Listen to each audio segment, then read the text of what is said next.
기도합니다. 아멘. 오늘 함께 나누실 말씀은 신약성경 43쪽에 있는 마태복음 25장 1절에서 13절인데 14절까지 나왔습니다. 13절까지입니다. 마태복음 25장 1절에서 13절 말씀을 한 절씩 교독하겠습니다. 그때 천국은 마치 등을 들고 신랑을 맞으러 나간 열 처녀와 같다 하리니 미련한 자들은 등을 가지되 기름을 가지지 아니하고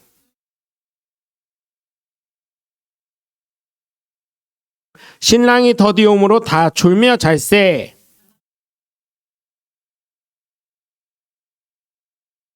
이에 그 처녀들이 다 일어나 등을 준비할세.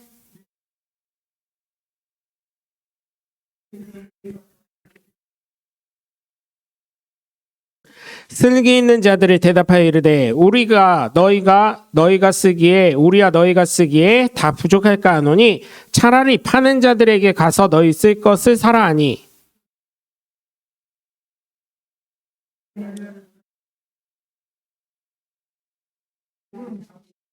그 후에 남은 처녀들이 와서 이르되 주여 주여 우리에게 열어주소서.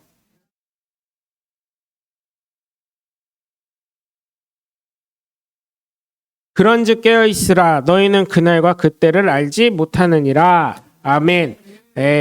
할렐루야. 여러분 이 말씀은 많이 들으셔서 아는 내용일 거예요. 이 얘기는 천국 얘기할 때도 많이 나오는데 사실 저는 이 말씀 보면서 좀 다른 식으로 이제 여러분 함께 말씀을 나누려고 합니다. 여성이 가장 아름다울 때는 사실 결혼하는 날이지요. 그죠? 결혼하는 날마저도 예뻐 보이지 않으면 그 여자는 뭐예요? 그 여자는 뭐예요? 그죠? 문제가 있는 거죠. 결혼식 날조차도 이게 그러니까 한국식 사고로 얘기하는 거예요. 또 뭐 여성 뭐 이런 분들이 또 따질 수 있는데 우리 목사는 명목사는 차별주의자 뭐 이렇게 할 수도 있는데 그게 아니라 한국적 미의 개념으로 봤을 때 얘기하는 거예요. 한국적 미의 개념으로 봤을 때 어때요? 한국적으로 전통적으로 사람들이 생각할 때 북한은 좀 이렇게 좀 등치 있는 분, 그러니까 좀 통통한 분들을 좋아한다고는 하는데 한국적 남한에선 어때요? 좀 삐쩍 마르고 꼬챙이 같은 여자들, 그죠? 꼬챙이 같은 여자들, 그리고 어때요? 피부가 고와야 되고, 그죠? 하얘야 되고, 뭐 몇몇 조건들이 있습니다. 그거를 예전에 결혼한다고 얘기 전까지 어때요? 안 가꾸고 그냥 피부도 그냥 술에 쩔어가지고 담배 많이 펴가지고 얼굴이 시커매지고 그냥 야식 먹는다고 좋다고 그 야식 주는 대로 다 먹고 그래가지고 드레스가 터질랑 말랑하고 그러면은 그 여자 누가 그래요? 사람들이 그러죠. 저는 결혼은 하는데 준비를 한 거요, 안 한 거요? 결혼한다는 거 알고 있는 거요, 모르는 거요? 저거 하기 싫은 결혼 그냥 하는 거요? 그렇게 얘기가 나와요, 안 나와요? 나오지요. 사실 한국의 미의 기준으로는 피부가 깨끗해야 되고 하얗고 결혼을 앞두고는 피부과도 다니고 피부샵도 다니고 피부를 정리하고 살이 없음에도 불구하고 어때요? 이날만큼은 내가 33 사이즈 한번 입어보리라 하고 어때요? 아주 그냥 그죠? 뭐 먹으라 그래도 안 먹고요. 굶고 막 그죠? 같이 다니는 사람 힘들게 막 그렇게 하는 경우들이 많이 있죠. 그러면서 또 제가 그때 보면서요. 야, 우리나라 한국 여자들은 진짜 강하구나. 하나님이 뼈다귀로 만든 거 맞구나. 제가 그걸 생각하는 게 뭐냐면 그렇게 하면서도 자기 몸 지쳐가면서도 피부샵 다 다니고요. 다이어트 할 거 다 하고 뭐 안 먹을 거 안 먹으면서요. 집 보러 다니죠. 전셋집, 월세집 집 보러 다니죠.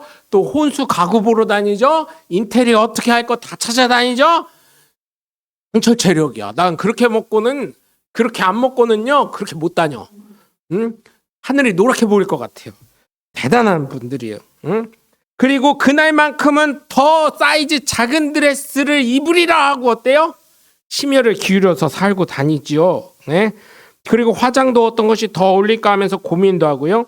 이게 신부의 기본적인 것입니다. 근데 우리나라 신부들 보면 어때요?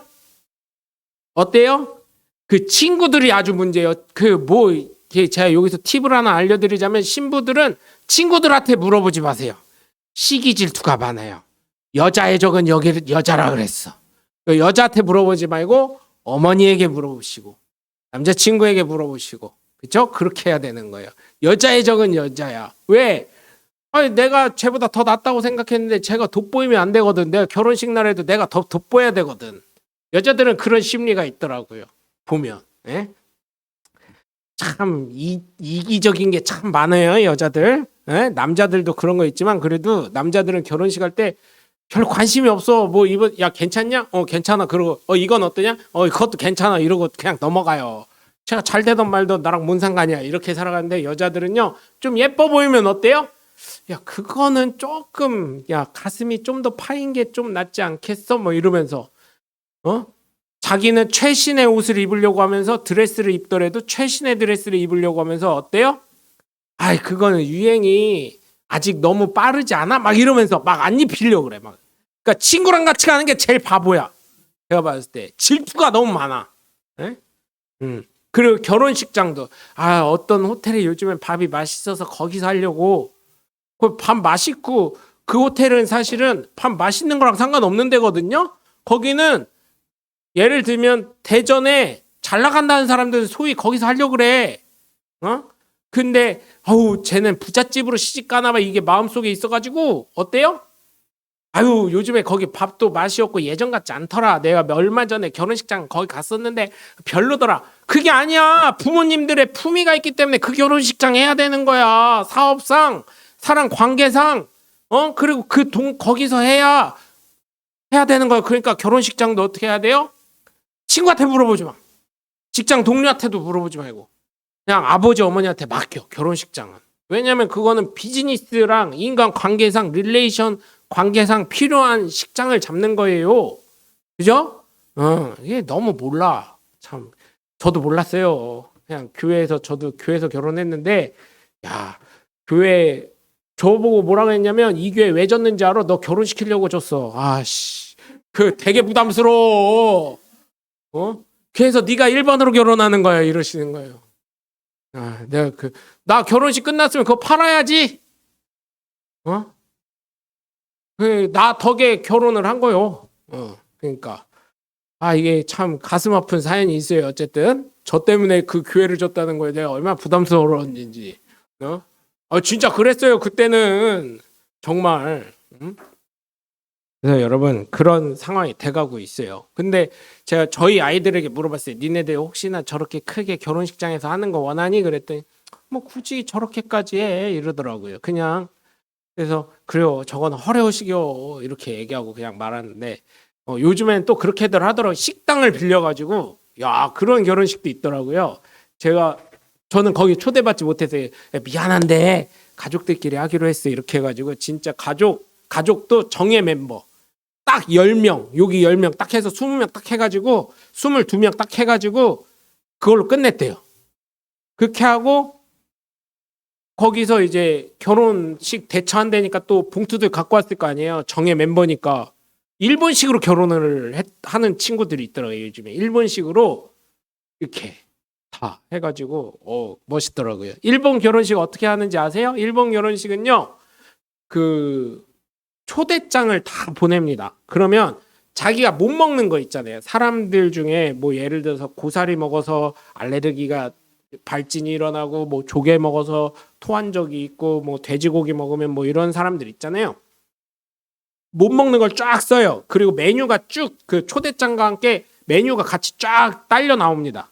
그러면 거기에서 자기가 나는 못 먹는 거 이런 거 여기 있는 메뉴 아무거나 다 상관이 없는데 난 이런 거는 빼줬으면 좋겠음 뭐 이러면 1인당 다 맞춰서 나와요. 그리고 그런 데는 누치 없이 그냥 빈손으로 가면 안 돼요. 거기는 기본 일본 결혼식의 기본이 최저가 우리나라 돈으로 30에서 50은 가져가야 되는 거예요. 왜냐하면 진짜 친구들만 하는 거라 뭐 우리나라처럼 뭐 100명, 200명 뭐 얼마 전에 그 연예인 코미디언 둘이 결혼했잖아요. 김준호 씨랑 김지민 씨. 하객이 1000명이라 했는데 그렇게 안 와요. 일본은 아무리 유명한 사람이라도 많이 와야 100명 안에서 다 끝나요. 그렇게 한다 해도. 그래서 초대되지 않으면 가면 눈치 없는 사람이 되는 거예요. 근데 또 결혼식 끝나고 그 뭐라 그러죠? 리셉션이라고 해야 되나요? 피로연은 또 사람들 잔뜩 와서 같이 놀고 먹고 마시고 합니다. 그렇게 하더라고요. 하여튼간 여러분, 신부가 결혼식에 준비 안 하는 신부는 뭐예요? 잘못된 거예요. 그거는 그냥 잘못된 거예요. 제가 봤을 때 그건 생각이 없는 거예요. 결혼 생각이 없는 거. 이것처럼 여러분, 예수 믿는 저와 여러분 역시 예수님의 신부처럼 성경의 말씀에 기초하여 준비되는 사람이 되셔야 될 줄 믿습니다. 첫 번째로 여러분, 미련한 신부와 슬기로운 신부의 차이는 마음가짐에서부터 차이가 있었던 거예요. 마음가짐에서부터 관심의 차이가 있었어요. 관심의 차이가. 미련한 신부는 관심이 없었어요. 예? 오늘 3절을 보시면 미련한 자들은 등을 가지되 기름을 가지지 아니하고. 여러분, 뭔 일이래요? 여러분, 이 당시에는 전기가 없기 때문에 어때요? 호롱불 같은 거 갖고 다녀야 돼요. 그게 뭐냐면 길을 밝혀주는 거예요. 왜 등을 가져야 되냐? 이 이스라엘은 낮에는 덥기 때문에 저녁에, 해 떨어진 저녁에 잔치나 행사가 이루어져요. 그러니까 어때요? 저녁에 등이 없으니까, 전기등이 어디 있어요? 그러니까 길을 밝히려면 호롱불 같은 걸 갖고 다녀야 되는 거예요, 신부가. 네? 그런데 보세요. 등은 가지되 기름을 가지지 않았다는 거예요. 결혼에 대한 준비가 전혀 없었던 거예요. 마음가짐이 준비가 없었던 거예요. 관심 자체가 없었던 거예요. 여러분, 등은 샀는데 등을 불을 밝히려면 어떻게 해야 돼요? 기름이 당연히 있어야지. 등이 없었대잖아요. 관심이 없었던 거예요. 나이 먹으면 다 하는 결혼인데 나만 못 갈까? 나도 갈 거예요 하다가 아직도 못 간 30, 40대가 수두룩백백입니다, 여러분. 그죠? 결혼을 포기했대. 관심이 없대. 왜 관심이 없어요? 아니요, 내가 봤을 땐 관심 있어. 근데 여건이 허락 안 하니까 못 하는 거예요. 응? 근데 제가 그것도 말이 안 된다는 게, 진짜 가난한 침례신학대학교 전도사들이요, 일찍 결혼하더만, 걔네들은. 근데 요즘은 결혼 못 해요. 애들이 많이 알았어. 그래서 일찍 하는 애들 보면 진짜 20대 군대 제대하자마자 결혼한 애들이 좀 있더라고요. 여러분, 이런 미련한 신부는 요즘 말로 하면 배우지 못한 무식한 집안인 거예요. 이런 집에 장가가는 남자는 참 불쌍한 사람이요. 결혼에 대한 준비도 없고 마음도 없고 관심도 없는 여자한테 장가가면 뭐 하겠습니까? 그죠? 무식한 거예요. 부모가 가르쳐줬어야 뭘 알지요. 자녀는 부모의 거울이라는데 배운 것도 없고 가르친 것도 없으니 뭘 알겠습니까? 이건 부모 잘못이요. 그죠? 관심조차도 없는 거예요. 결혼한다는데 결혼이 왜 중요한지, 결혼을 왜 준비해야 하는지, 이런 사람들 결혼하면 안 돼요. 정말로. 네?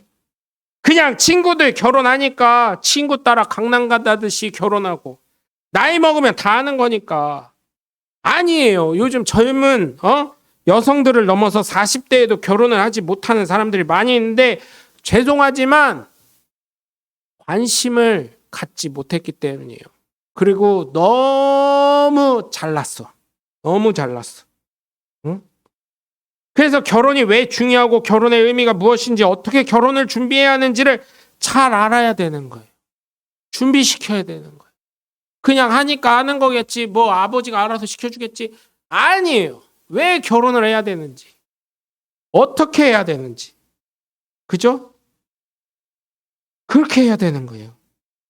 마음부터의 차이가 있는 거예요. 그래야 준비할 수 있는 마음가짐을 가질 수 있는 것 아니겠어요? 네? 반면에 슬기로운 처녀들은 관심을 갖고 있습니다.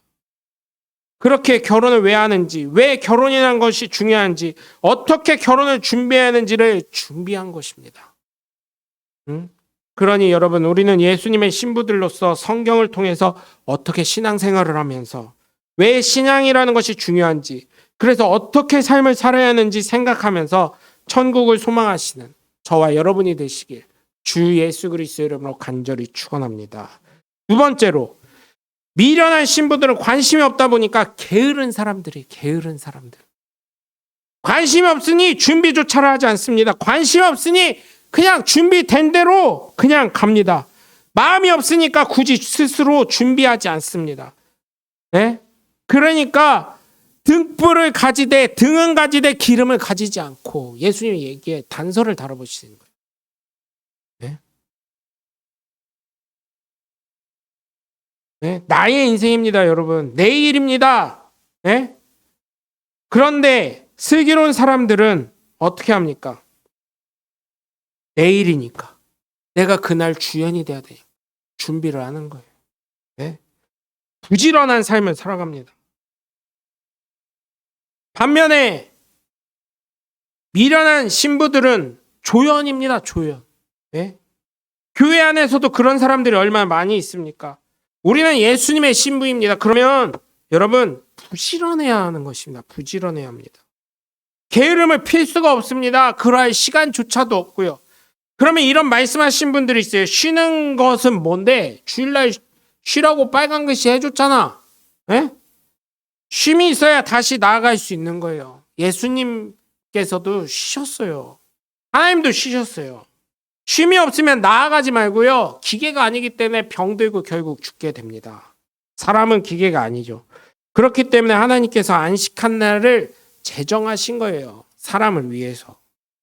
우리 역시 쉼을 가지는 것 역시 나아가기 위해서, 네? 하나님의 일을 하기 위해서, 하나님의 동역자로서, 하나님의 신부로서 쉼을 가지는 거예요. 여러분 운동도요 매일 하잖아요. 근육이요 피로해가지고요 근육이 성장하지 않는다고 하더라고요. 이것이 게으른 것이 아니라 부지런함을 위한 준비인 것입니다. 그래서 여러분 슬기로운 신부들처럼 부지런한 사람들이 되시기 주 예수 그리스도의 이름으로 간절히 축원합니다. 끝으로 미련한 신부들은 확인조차 하지 않습니다. 왜? 관심이 없고요. 귀찮거든. 게으르거든. 준비하지 않습니다. 기름이 있는지 모자란지 넉넉한지 불이 꺼져가는지 관심조차 없어요. 앞에 말씀을 보시면 뭐라고 했어요? 신랑이 더디움으로 다 졸며 잘세라고 나와 있어요. 열처녀 다 졸며 잡니다. 밤이 늦으면요 힘든 거예요. 더더군다나 여러분 그 뜨거운 태양볕에서 어쨌든 여자들은 일을 밖에서는 안 한다 해도 어쨌든 그게 열기가 있는 데서 여러분 있다가 밤에 있으면요 졸게 돼 있어요. 어느 누구든. 더디 오니까 그게 되는 거예요. 다 잡니다.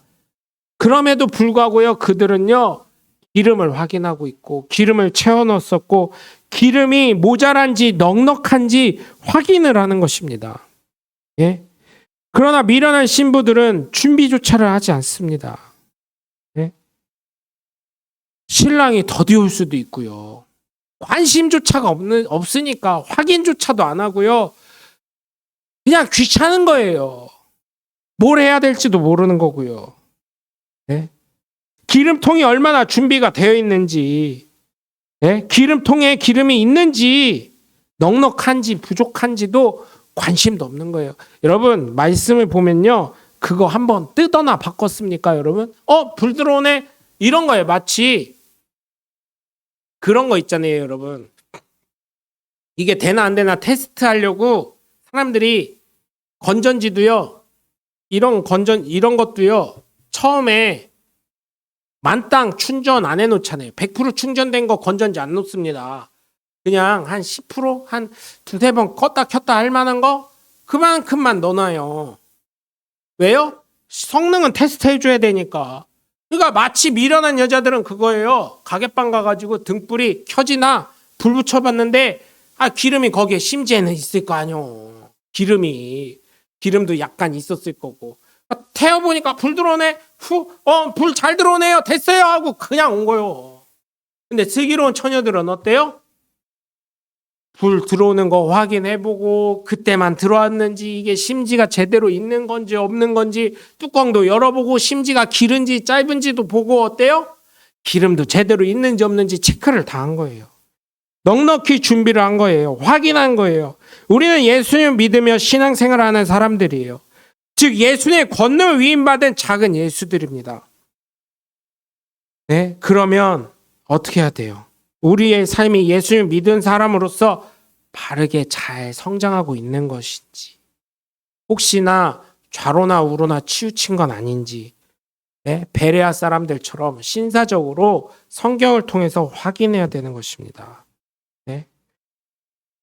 그러나 미련한 신부는 어떻습니까? 이런 사람들이 있어요.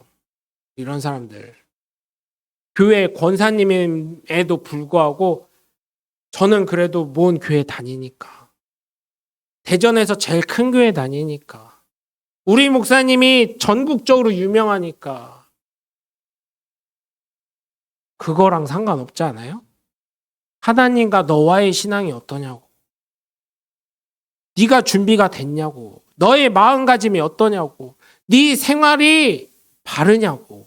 네가 예수 믿는 사람으로서 올바르냐고.